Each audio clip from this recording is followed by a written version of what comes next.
السلام علیکم. ڈاکٹر شاہد حمید آپ کی خدمت میں حاضر.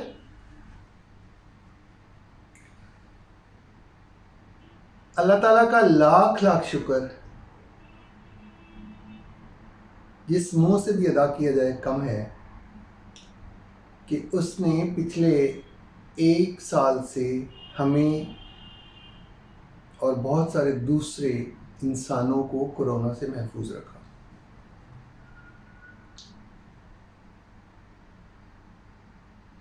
آج سے 1 سال اور 2 ہفتے پہلے دسمبر کے آخری ایام میں، دسمبر 2019 کے آخری ایام میں کورونا وائرس نے اپنی تباہیاں چائنا کے شہر ووہان سے مچانا شروع کیں، جو کہ آج تک جاری ہیں، اور خاص کر امریکہ اور یورپ ابھی تک اس کی لپیٹ میں بہت شدت سے جا رہے ہیں.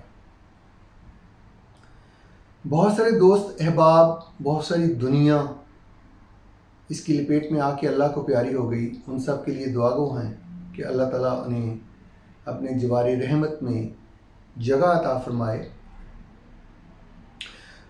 اپنے آپ کو ان خوش نصیبوں میں شمار کرتا ہوں جو پچھلے 1 سال میں اس آفت سے محفوظ رہے، اور آپ کے لیے بھی دعا گو ہوں کہ اللہ تعالیٰ آپ کو صحت مند رکھے. مجھے آج یہ شرف حاصل ہوا کہ میں نے اس کی جو حفاظتی ٹیکہ ہے، جس کو ویکسین کہتے ہیں، آج مجھے وہ لگوانے کا موقع ملا، اور میں نے آج صبح کوئی 8:30 بجے کے قریب یہ پہلی ڈوز لگائی. تو سوچا کہ ویکسین کے متعلق کچھ بات کرتے ہیں. بہت سارے لوگ تو ابھی بھی کرونا پر یقین نہیں کرتے، تو ویکسین پر کیا کریں گے. لیکن میرے بھائی کہتے ہیں پرہیز علاج سے بہتر ہے، اور اپنی جان بچانا فرض بھی ہے، اور علاج کروانا سنت نبوی بھی ہے. بہت سارے لوگوں نے نہیں لگوائی، لیکن میں نے اللہ کا شکر ہے ہمت کی، لگوائی. صبح سے اب تک پرفیکٹلی ٹھیک ہوں. تو سوچا کہ کچھ ویکسین کے متعلق بات کروں. یہ ویکسین مختلف کمپنیوں کی آ رہی ہے. جو ہم نے لگوائی وہ فائزر ویکسین ہے، فائزر کمپنی کی ہے. ایک دو اور کمپنیاں بھی چل رہی ہیں. یہ ویکسین ایک انجیکشن کی شکل میں، جو کہ 0.3 ml کے قریب ہوتا ہے، اور یہ انٹرا مسکولر، یہ ڈیلٹائڈ ایک مسل ہوتا ہے، یہاں پر لگایا جاتا ہے. میں بعد میں اس کی تفصیلات بھی کروں گا کہ کیسا سیٹ اپ ہمارے ہاسپٹل میں ہے. لیکن ویکسین لگانے سے پہلے سب سے پہلے تو کچھ سوال پوچھے جاتے ہیں. مثلاً کہ آپ کے کوئی رسک فیکٹر کیا ہیں. رسک فیکٹر میں جن لوگوں کو شوگر ہے، جن کو دمہ ہے، کسی کو دل کا مسئلہ ہے، کسی کو گردوں کا مسئلہ ہے، کسی کو جگر کا مسئلہ ہے، کسی کو پھیپھڑوں کا مسئلہ ہے، کسی کو فالج ہے. یہ ان بیماریوں کو ہم کو موربڈ کنڈیشنز کہتے ہیں، جو کہ مورٹیلٹی میں اضافہ کرنے والی بیماریاں ہوتی ہیں. اس اسکریننگ کے بعد آپ کو کچھ سوال پوچھے جاتے ہیں الرجی سے متعلق، کہ آپ کو کبھی کسی ویکسین سے الرجی تو نہیں ہوئی، یا پچھلے 1 مہینے میں آپ کو کوئی ویکسین تو نہیں لگی، انفلوئنزا ویکسین یا ہیپاٹائٹس ویکسین یا پیپلوما ویکسین یا دوسری ویکسین میں سے کوئی ویکسین تو نہیں لگی. پھر یہ جانا جاتا ہے کہ آپ کو کوئی الرجی، دوسری الرجیز تو نہیں ہے. مثلا کسی ڈرگ سے الرجی تو نہیں ہے، کسی فوڈ سے الرجی نہیں ہے. فوڈ الرجی کو ایک مائنر الرجی سمجھا جاتا ہے، لیکن باقی ڈرگ الرجی کو خاص اہمیت دی جاتی ہے. اس ساری اسکریننگ کے پروسیس کے بعد آپ کو بتایا جاتا ہے کہ کون سی ویکسین ہے اور کیسے لگے گی. یہ ویکسین ابھی تک جو FDA امریکہ کا ایک ادارہ ہے اس سے پروو نہیں ہے، لیکن ایمرجنسی سچویشن کی وجہ سے یہ یوز کی جا رہی ہے. انٹرا مسکولر یعنی پٹھے میں دی جاتی ہے اور 2 ڈوزز اس کی ابتدائی ڈوزز دی جائیں گی. ایک اگر میں نے آج لگوائی ہے تو دوسری میں 3 ہفتے بعد لگواؤں گا. اس ویکسین کا اثر تقریباً 2 ہفتے بعد ہونا شروع ہو جاتا ہے، یعنی آپ کا جو یہ آپ کے امیون سسٹم کو اسٹیمولیٹ کرے گی تو آپ کا جسم مدافعتی جو اینٹی باڈیز ہیں وہ بنانا شروع کر دے گا. اگر آپ کوئی ایسی میڈیسن لے رہے ہیں یا آپ کو کوئی ایسی بیماری ہے کہ جو آپ کے امیون سسٹم کو کمزور کر رہی ہے، فار ایگزامپل آپ اسٹیرائڈ لے رہے ہیں، یہ ڈیلٹا کارٹل، پریڈنیسولون وغیرہ، یا آپ اینٹی کینسر ڈرگز لے رہے ہیں، یا آپ کو ایڈس ہے، تو یہ ایسے بیماریاں ہیں جو آپ کے مدافعتی نظام کو کمزور کرتی ہیں، تو ایسی سچویشن میں ویکسین نہیں لینی چاہیے. اسی طرح اگر آپ کو کسی دوائی سے یا کسی اور چیز سے ایسی سیویئر الرجی ہوئی ہے کہ آپ کو اینافیلیکسس یعنی آپ کا بلڈ پریشر لو ہو گیا، یا آپ کو ہاسپٹلائز ہونا پڑا، یا آپ کو سیویئر کوئی ٹینس یا کوئی یہ اسٹیون جانسن وغیرہ ایک جو جس میں جو آپ کی اسکن کی جھلی ساری اتر جاتی ہے، اگر کوئی ایسی سچویشن ہوئی ہے تو بھی ویکسین نہیں لینی چاہیے.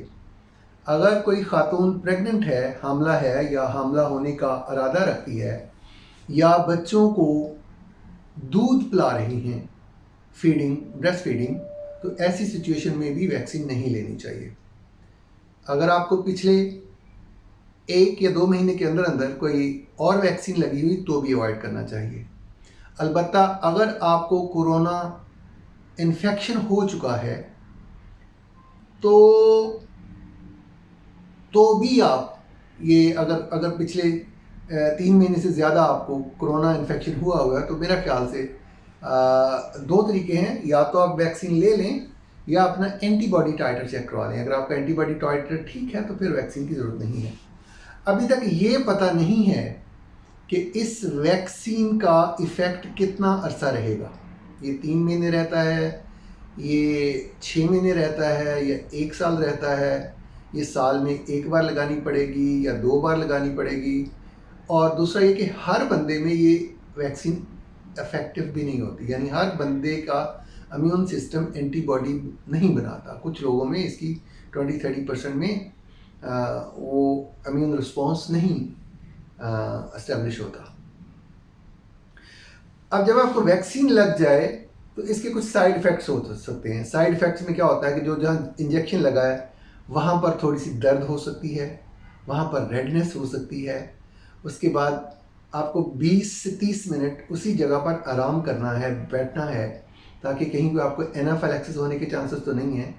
کچھ لوگوں کو ڈیزنس یا چکر آنا شروع ہو سکتے ہیں، متلی ہو سکتی ہے، پھر ٹائرڈنس یا فٹیگ ہو سکتی ہے، بخار ہو سکتا ہے، نوزیا یا متلی ہو سکتی ہے. تو یہ کامن ریش ہو سکتی ہے. تو یہ کامن سائیڈ افیکٹس ہیں جو کہ اس سے بعض کیسز میں سیویئر اینافیلیکسس جس میں پسینے کا آنا، بلڈ پریشر کا ڈراپ ہونا، جسم پر بہت زیادہ شدید ریش کا بن جانا بھی شامل ہے. اور اس سچویشن میں ایمرجنسی سچویشن میں آپ کو آئی وی فلوئڈ یا اسٹیرائڈ انجیکشن اور ایپینیفرین وغیرہ کی ضرورت نہیں پڑ سکتی ہے ہاسپٹلائزیشن کی، لیکن بہت ریئر ہوتے ہیں. 1 ڈوز کے بعد 3 ہفتے بعد آپ کو دوسری ڈوز لگوانا ہوگی. اور میرے خیال سے کوئی تقریباً 4 سے 6 ہفتے کے بعد آپ کو اپنا اینٹی باڈی ٹائٹر ٹیسٹ کروا لینا چاہیے کہ یہ افیکٹو ہے یا نہیں ہے.